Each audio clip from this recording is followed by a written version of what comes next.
बिस्मिल्लाहिर्रहमानिर्रहीम। अस्सलाम वालेकुम नाज़रीन, आप यूट्यूब चैनल देख रहे हैं। मैं तवक्कुल हुसैन हूँ। पाकिस्तान के वफाकी दारुल हुकूमत इस्लामाबाद से और कुछ दुनिया भर से अहम तरीन खबरें जो मैं आपके साथ शेयर करने जा रहा हूँ।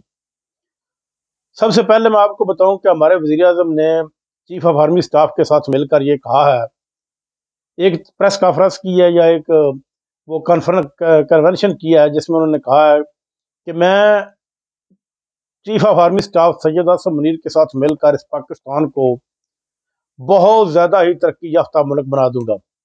उनको ये नहीं पता कि जो चीफ ऑफ आर्मी स्टाफ होता है वो तो एक मुलाजम होता है, उसकी मुद्दत ज़्यादा से ज़्यादा 3 साल, 3 साल से बढ़कर 6 साल हो जाती है और 6 साल के बाद वो रिटायर हो जाता है। उसका सियासत से कोई तल्लक नहीं होता, वो सिर्फ और सिर्फ अपनी नौकरी करता है और जो भी हुकूमत हो, वक्त की हुकूमत हो, उसको वो सपोर्ट करना उसकी नौकरी में शामिल होता है। वो लाजमी सपोर्ट करता है क्योंकि उसको करना भी चाहिए होता है। लेकिन अगर वो चला जाए तो फिर इसके बाद वो किस किस तरह मुल्क को तरक्की याफ्ता बनाएंगे। मादनियात मिल गई हैं, मुल्क में बहुत ज़्यादा मादनियात आ गई हैं। ये आज से 2015 में भी नवाज शरीफ ने एक बयान दिया था, जिस वक्त नवाज शरीफ वज़ीर आज़म था और शहबाज शरीफ वज़ीर आला था, कि चनियोट में हम लोहा ढूंढ रहे थे, तांबे के ज़खायर मुझको हमको मिल गए। यानी कि ये पाकिस्तान को, अवाम को अब भी वही 90 की दहाई वाले बेवकूफ़ समझते हैं कि पाकिस्तान की अवाम अब भी बेवकूफ़ है। लेकिन ये ऐसा नहीं है। अब डिजिटल दौर है, सोशल मीडिया का दौर है, पाकिस्तान की अवाम तुमसे ज़्यादा जानते हैं। सोशल मीडिया को ये क्यों टारगेट करते हैं? इसलिए करते हैं कि वहाँ पर हर बैठा हुआ आदमी सच्ची बात करता है और हक़ाइक़ सामने रखता है। केपीके की जो मादनियात हैं, इसके मतलब जो बिल असम्बली में पेश किया जा रहा है, इसके मतलब इमरान खान ने कहा है कि इसको जल्दी ना किया जाए, बल्कि इसका इंतज़ार किया जाए, क्योंकि मादनियात जो है वो केपीके की सरजमीन की है में है और केपीके के लोगों का ही इनके ऊपर हक है। अडयाला जेल में नाज़रीन जो कुछ हुआ वो इंतहाई संगीन हुआ, क्योंकि इमरान खान की बहनों की मुलाकात जो है वो इमरान खान से नहीं करवाई गई, बल्कि उनको जेल से बाहर से उठा लिया गया, उठाकर शहर से बाहर कहीं दूर छोड़ दिया गया और वहां से उनको कहा कि अब यहाँ अब मर्जी जाना चाहे चले जाएं। इमरान खान ने एक इल्ज़ाम लगाया है कि मैं जिन लोगों से मिलना चाहता हूँ उनको मुझसे मिलाया नहीं जाता और जिन लोगों से मैं नहीं मिलना चाहता उनको मुलाकात के लिए भेज दिया जाता है। ये कौन है वो जो कर रहे हैं?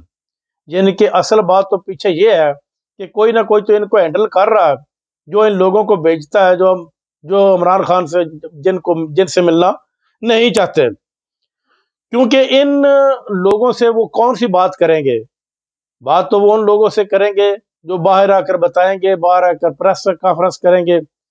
वो उन वो लोग होंगे जो इमरान खान खुद चाहेगा कि ये लोग हमसे मिलें। इमरान खान ने आज़म सवाती वाले बयान के ऊपर नाराजगी का इजहार किया कि मैंने आज़म सवाती को ये नहीं कहा कि वो जाकर मुज़ाकरात करें, बल्कि उन्होंने बार बार जोर दिया कि मैं मुज़ाकरात करना चाहता हूँ, तो फिर मैंने कहा कि जाओ आप जाकर कर लो।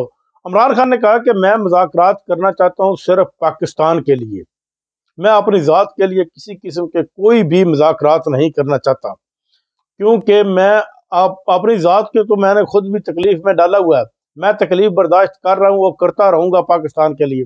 लेकिन अगर मुज़ाकरात करने हैं तो फिर पाकिस्तान की कौम के लिए करने हैं, हकीकी आज़ादी के लिए करने हैं, नए इलेक्शन के लिए करने हैं। जो लोग जेलों में बंद हैं इनको रहाई मिलनी चाहिए और जिन लोगों के ऊपर जुल्म किया जा रहा है वो बंद होना चाहिए। 26वीं आईनी तरमीम को वापस होना चाहिए, अदालतों का मियार बुलंद होना चाहिए। तो और जो हमारे सूबाई वज़ीर दाखिला हैं, जो मशीर हैं, वो बार बार कह रहे हैं कि जी हमने इमरान खान की बहनों को कुछ नहीं कहा।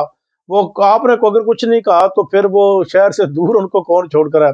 यानी कि जो भी वजारत के मनसब पर बैठा है उसका मकसद सिर्फ और सिर्फ एक ही है कि झूठ बोलना और झूठ बोलकर लोगों को कायल करना।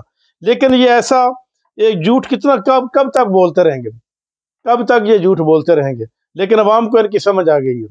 इमरान खान ने अली अमीन गड्डापुर के बयान के ऊपर भी नाराजगी का इजहार किया कि जो उन्होंने अपनी पार्टी के अंदर ही साजिशी लोगों को कहा कि वो ये लोग साजिशी हैं। इमरान खान ने कहा कि एक दूसरे के ऊपर इल्ज़ाम लगाने की बजाय इस वक्त जो मौजूदा हालात हैं इनमें पार्टी पूरी को मुतहद होना चाहिए और एक दूसरे के साथ मिलकर काम करना चाहिए, बजाय इसके कि ये एक दूसरे के ऊपर इल्ज़ाम लगाएं। क्योंकि अली अमीन गड्डापुर ने असद कैसर, शहराम तरकई और बाबर सवाती के ऊपर जो इल्ज़ाम लगाए थे उनको इमरान खान ने रद्द कर दिया।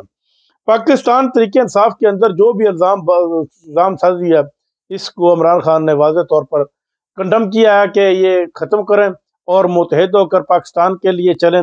ناظرین، جو پیپلز پارٹی لڑ رہی تھی سندھ کا مقدمہ، وہ بالکل اب خاموش ہو کر بیٹھ گئے ہیں، کیونکہ ان کو یہ پتہ چل گیا ہے کہ دریائے سندھ سے یہ نہریں نکلیں گی اور ہر صورت ہی نکلیں گی، کیونکہ ہم نے خود ہی ان کی منظوری بھی دی ہے، اور اب وہ خاموش ہو کر بیٹھ گئے ہیں۔ زرداری کی صحت تاحال اسی طرح خراب ہی ہے، اور بلاول بھٹو جو ہے وہ بیرون ملک جانے کی تیاری کر رہے ہیں، اور پارٹی کے اندر پھر ایک دفعہ خاموشی شروع ہو گئی ہے، اور ایم کے جو الزامات ہیں پیپلز پارٹی کے اوپر وہ تاحال جاری ہیں۔ وہ اسی طرح کہہ رہے ہیں کہ انہوں نے 16 سال میں سندھ کو کھنڈر بنا دیا اور اس میں کسی قسم کا کوئی کام نہیں کیا۔ اب تک کے لیے اتنا ہی، اگلے بلاگ تک میں اجازت چاہوں گا۔ اللہ حافظ۔